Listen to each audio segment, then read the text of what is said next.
সেই কোন ছোটবেলা থেকে মানুষটাকে একই রকমভাবে পরিশ্রম করতে দেখে আসছি, কখনো দেখিনি নিজের জন্য একটু ভাবতে।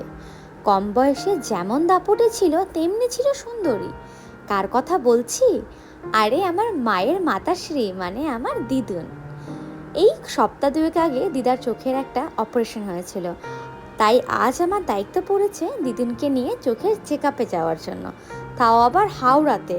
অর্থাৎ একটা গোটা দিন আমি আর আমার দিদুন একসাথে কাটাবো।